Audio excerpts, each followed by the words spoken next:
Prepping for a Career as a Software Engineer with Henry Quillin.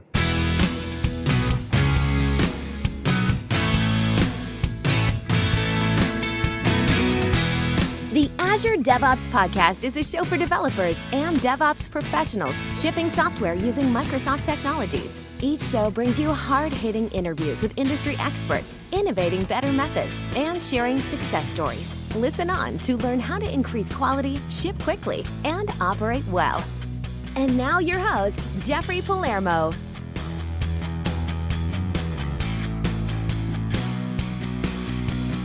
Welcome to the show. I'm Jeffrey Palermo, your host for helping you and your teams move fast, deliver quality, and to run your software with confidence in Azure, all while using everything the .NET ecosystem has to offer. The podcast is sponsored by ClearMeasure, a software architecture company that empowers .NET teams to be self-sufficient and able to deliver world-class results. They are hiring architects and .NET engineers who'd like a path to become an architect. So you can go to clearmeasure.com/careers.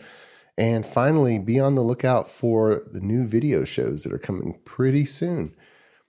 We have a very exciting guest for today. His name is Henry Quillin, and he is a high school senior interested in software development, entrepreneurship, and blockchain and crypto. And he's completed several internships already and other contracts, and also recently earned the rank of Eagle Scout in the Boy Scouts of America. And he always has several projects going, including projectNEWM, an attempt to decentralize the music industry. And when not buried in VS Code or school books, he enjoys weightlifting, cooking, and listening to his favorite podcasts. And you can check out his website at henryquillin.me. That's Henry,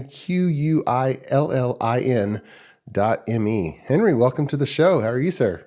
I'm doing very well. It's an honor to be here. Oh, my pleasure. My pleasure. Now, catch us up. We're going to kind of get into where you are, but you're just about to graduate high school and then go off to a computer science program at some lucky college who's going to get you, right? That is true. That is the plan as of right now. Yeah.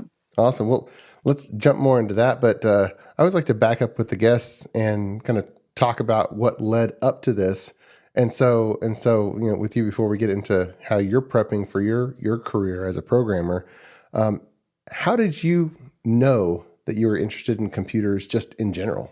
Do you remember? Well, I think my first introduction to computers was when it was in fourth grade, and I wanted a computer so I could play all the cool video games that I'd been seeing.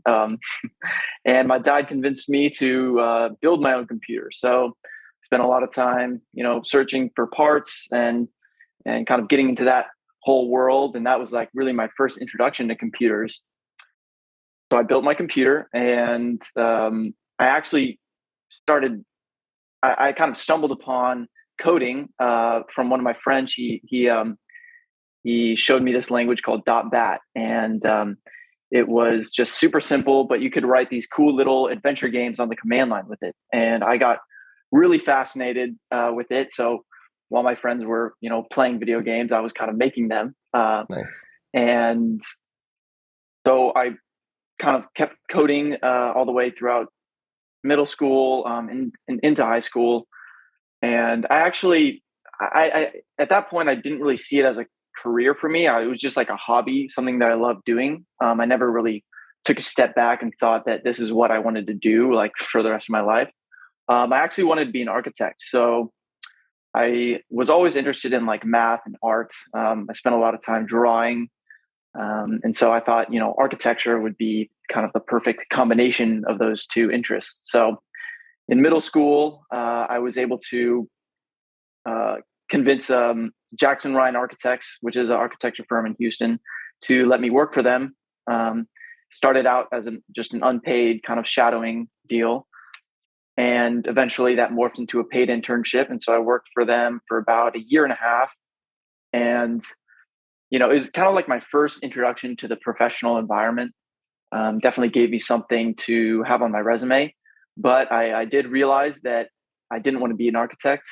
So I remember, in between projects at the firm, I would be kind of trying to, I'd be on like Code Academy and stuff, doing like coding projects. And And I still like, it was just something that I was doing for fun. Like it still didn't really click in my head that I wanted to pursue this as a career. So after I did that internship, I actually started getting really into like entrepreneurship, and I wanted to pursue entrepreneurship and kind of create something, anything. So I started a really, rudimentary e-commerce business.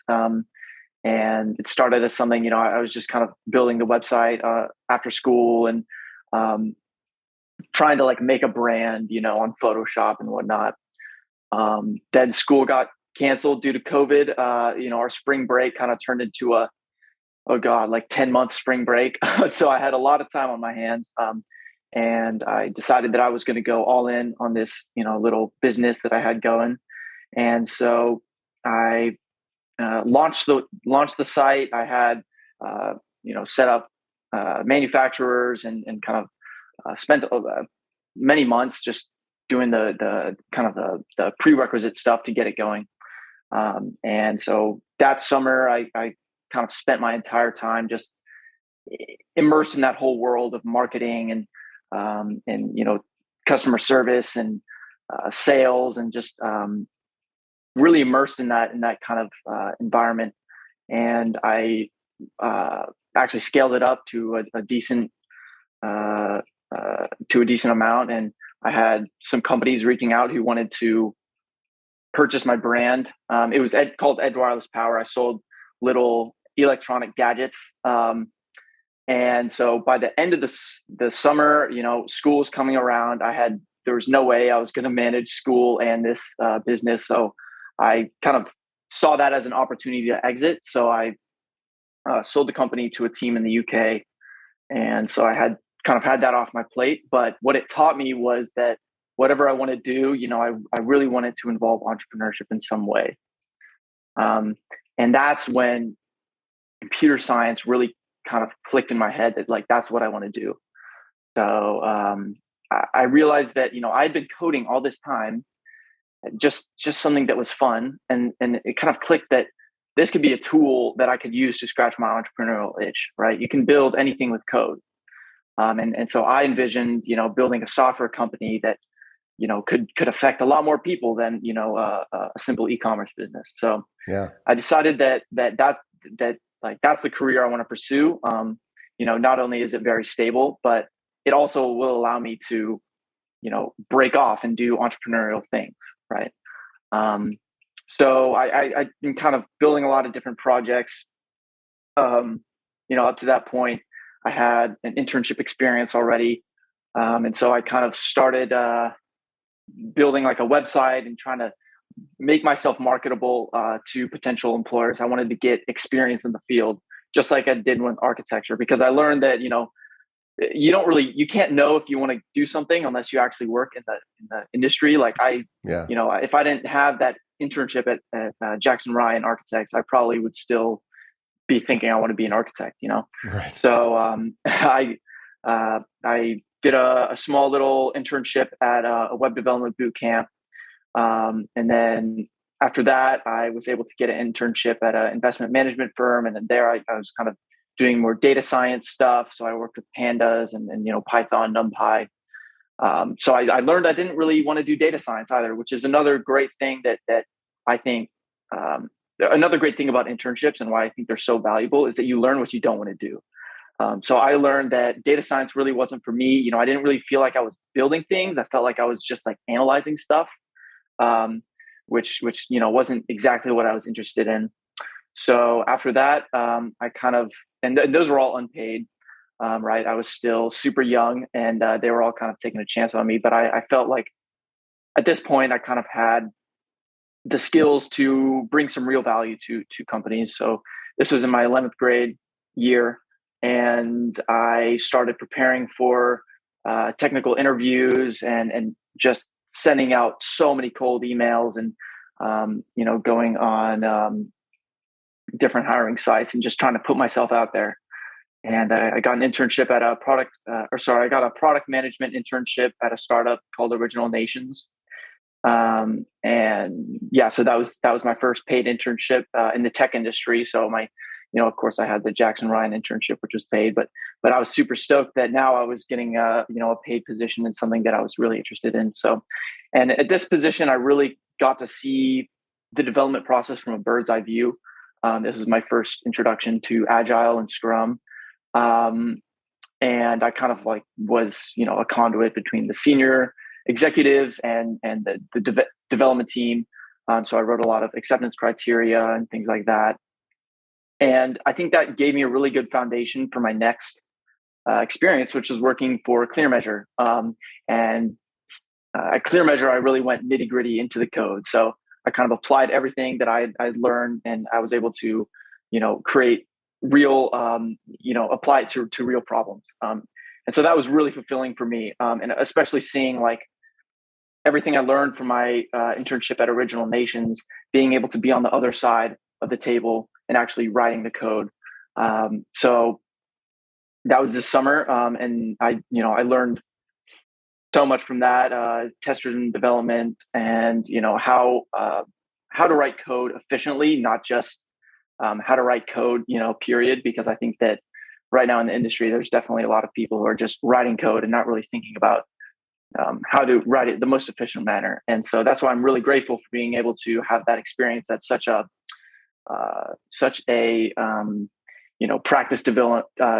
practice-driven organization that is so organized. So after that was this summer. I started really getting into blockchain, and I, initially I saw it as, an investment. But the more I learned about it, the more I got really into the technology behind it. I started, going onto different forums and the different Discords and Telegram groups. There's really a huge community around these different technologies. Especially getting into certain projects like Cardano or Solana, Ethereum. There's a huge community of people who want to help and who want to connect you with different opportunities. So I was connected with a guy named Ryan Jones, who is the founder of a project that I'm super passionate about, which is called projectNEWM. He connected me with his CTO, and I was able to land a position working for them. And I'd be happy to talk more about projectNEWM. Just the one sentence pitch of it is that it's a decentralized Spotify. But I'd love to kind of go more in depth about that. So that's what I'm doing now. I'm leading the front end development for projectNEWM. When I joined, I think we were around 6 or 7 people, and we're up to almost 18. So there's been super fast growth, and I'm really excited for the future. So that's kind of my story. And yeah. So you just listed off 7 different jobs, and lots of teenagers have various jobs in the summer or Christmas break, whatnot. But 6 of them are related to computers and software specifically. The first one you mentioned was architectural firm, and that's so powerful to say, "Oh, this is interesting," and then you go find a way to work in a company that does that, and then you realize, yeah, I can't see myself doing this for a long time. Well, yeah, I think there's nothing that is more revealing about a particular field than just completely immersing yourself in it, and kind of just jumping into the fire. And another thing is a lot of these, it sounds crazy that a high schooler was able to do that. But one thing I've learned is that companies are it's not like these companies are just reluctantly taking me on, okay, we'll give them a chance. It's really a win-win situation, right? Because they don't have to pay me anything. I'm willing to work and do anything, right? I'm just an eager high schooler. But the other side is okay, maybe this kid could do some real work for us. And as he develops as a person and as he matures, he kind of grows with our company. And he can become a really valuable asset. So I think there's, if you just put yourself out there and really reach out to different companies in your area. Like, I don't think people my age really understand what they're capable of. So like for me, where I found like the greatest success in achieving in getting these positions is through cold emailing. So you draft up an email and you change it for every company, and you just find as many companies in your area as you can, and you put yourself out there. And guess what? You're going to get rejected by most of them.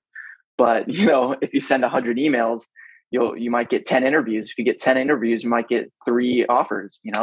And so I actually had more offers than I had options than I could work. So Yeah. I had to turn people down, which I was like, wow, like this is kind of crazy.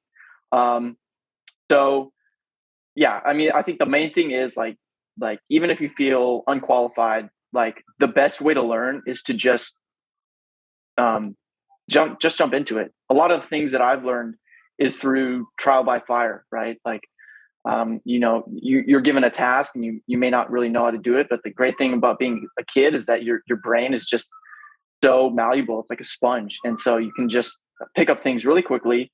And I think that's, something that is really valuable about high schoolers. Is like they're really flexible and really adaptable.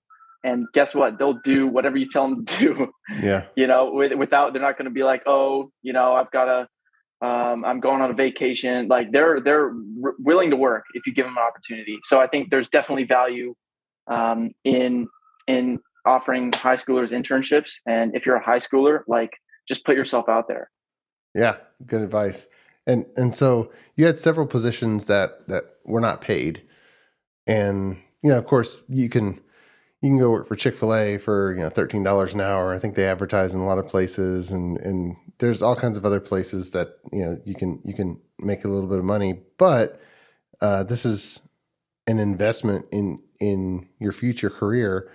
The way I think about it with unpaid internships, or just even volunteering, because there's the thought of, oh, I need to wait until I'm legally able to work. There's no limit on the age where you can just volunteer somewhere. And, and I mean, you can do that at 10 years old. And so if you're 12 years old and you could still pitch yourself, hey, can I volunteer at your business? You don't have to wait until you're 16. And, you're prepping you've already been accepted to a few universities. They're not going to pay you for your time to learn there. Actually, you pay them for, and your expectations you're going to learn something. You didn't have to pay these companies to learn. And a few of them paid you.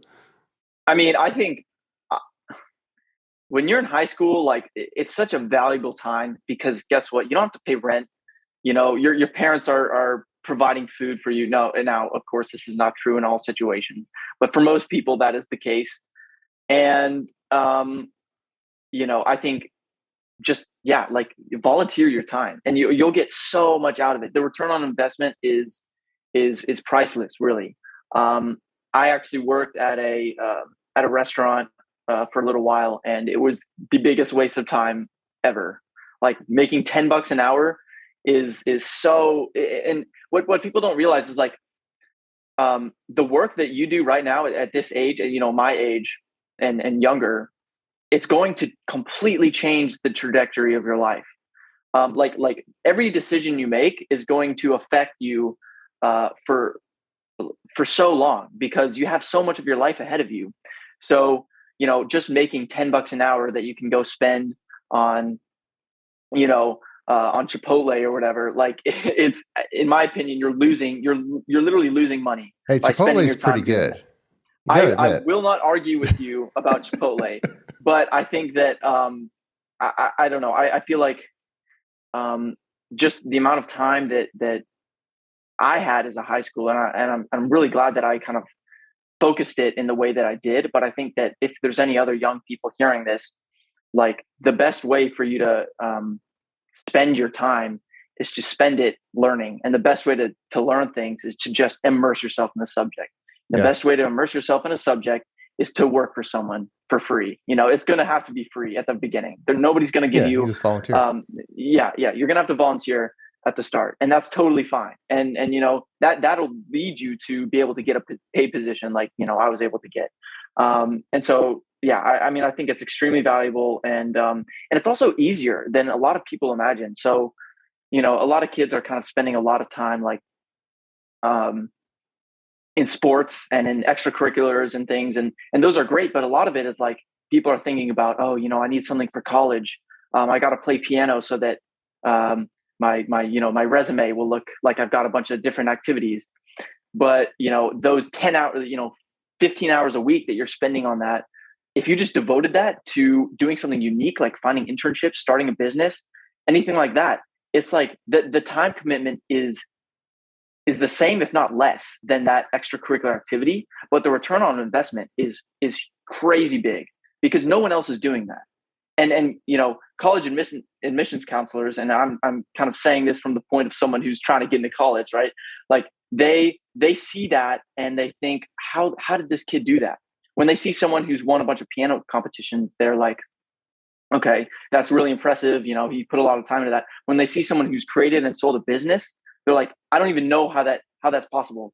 And like, even though I might have put less time into that than the other person who's done piano and track and whatever, it's like I come out on top because I'm doing something more unique. And I think that that's something that a lot of kids miss. And that's true, not just as a young person, but I think it's also true as an adult, right? I think doing things that are unique are much more valuable, and can bring you a much better return on the time that you spend doing that thing than just following the path, right? Many thanks to our podcast sponsor, ClearMeasure. ClearMeasure is a software architecture company that empowers clients' development teams to be self-sufficient, moving fast, delivering quality, and running their systems with confidence. Whether starting a new project or developing new technologies or techniques, ClearMeasure sets up your team to deliver world-class results. Learn more at www.clearmeasure.com. ClearMeasure, empowering software delivery. Now, this podcast is for programmers, and so we kind of all anything related to code, and we're just saying, right on, man. And but I have one of my children whose passion is music and theater. And as I was hearing you describe the restaurant and the architecture company, and then the rest of the companies where you were programming, you describe them, and the way you describe them is you're coming alive in your recounting of that experience. And then the others, it really didn't enhance your life. But yeah, I would posit that for the people who are really passionate about either food or restaurants or hospitality, they go work in a restaurant and they're in their element, and and then maybe they're thinking, they're doing this. Maybe I could start a restaurant someday, and I'm gonna do it how they do it over here, or I'm not gonna do it the way they do it because it's not working. But they're thinking, and the piano, if they are passionate about piano and piano is their thing, what I'm hearing as you describe it is you've discovered what makes you come alive, and so anything else is like, it's a waste of time, because you figured out and you experience what it's like to actually work within your passion and how it makes you feel. And anything else, it just doesn't give you that same sense. Yeah, I mean, when I was working in the restaurant, I paid a lot of attention to like the managers who would come in and take stock, and I was like, and I realized I was kind of learning how the restaurant business worked, and I was like, you know what, I mean, if I wanted to, like, if you wanted to start a restaurant, like that would be the best thing you could do, is work in a restaurant and see how that works. I mean, I learned a lot about how restaurants work, and I also learned that I don't want to start a restaurant because there's a lot, like it's a lot of work. But if that's something you want to do, absolutely go do that. You can learn so much from that. But whatever you do, I think it's important to just don't just learn about what the thing is, like by reading or whatever. You need to actually engage in that field or that subject, whether it's through employment, whether through it's some kind of entrepreneurial venture, or whether it's through just immersing yourself, in like, for example, piano, starting like a piano YouTube channel or something. I think that's, but I think the main thing that is important is like, do something unique. Like, don't just follow what everyone else is doing. Okay. So let's turn it back to programming, because that's what you're gearing up for. And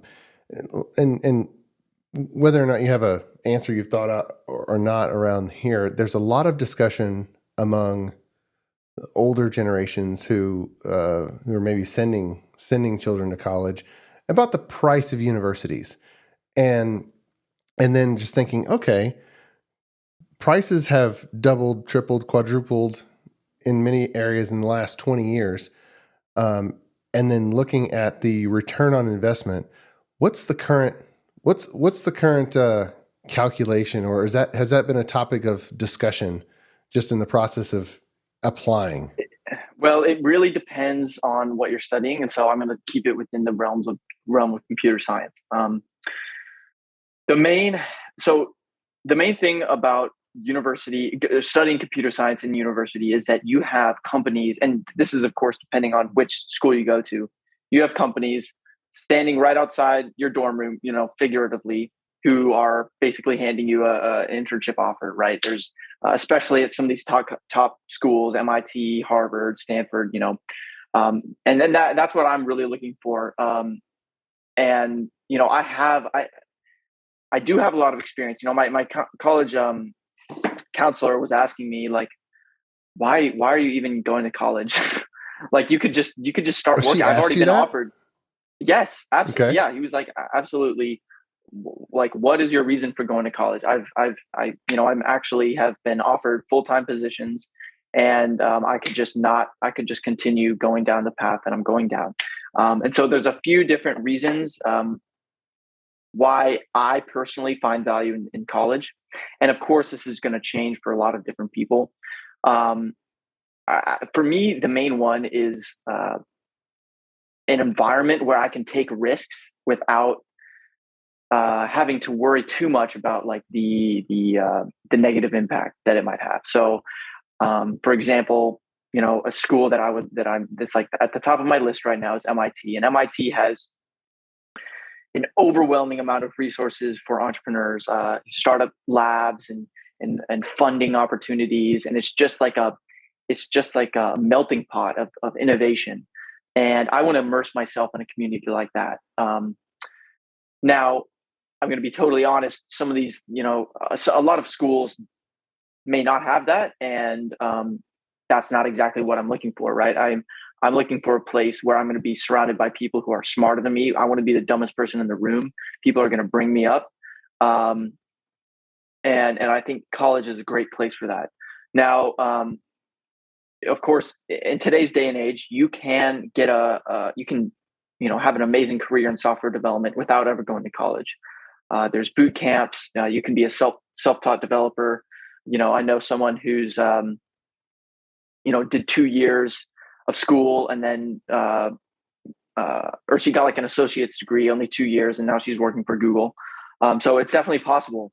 And I think that's a decision that you're going to have to really think to yourself. And like, yes, you can think about it as, in terms of like an ROI, but there's a lot of things that college offers that you can't really calculate. Relationships, having a kind of in between high school and going right into adult life. And so I think that there's a lot of things to consider there. So yeah, I mean, I would say if you have a lot of experience already, and like you just want to be a software engineer, and you kind of know your path already, college may not be for you, right? There's so many resources. And everything's online. Like, I'm going to be totally honest. I'm not going to college to learn how to code. I already know how to code. Yeah. I'm going to college to meet people and to, benefit from the many resources it has. Now, would I pay full price for any of these schools? Absolutely not. Absolutely not. So if I don't get a good amount of scholarships, an option for me is just not go to school. And so it's largely a kind of personal thing that you have to weigh. Do you value having a time where you can just kind of have fun and like relax a little bit before you become an adult? Okay, well, that's a valid reason. Do you want a place where you'll have a bunch of internship opportunities, right? Like a lot of these schools have really great career fairs and stuff. So it's just a matter of kind of weighing your values and kind of thinking about it in that sense. But absolutely, a college degree is not necessary at all, or it's not required to become a software developer. Yeah.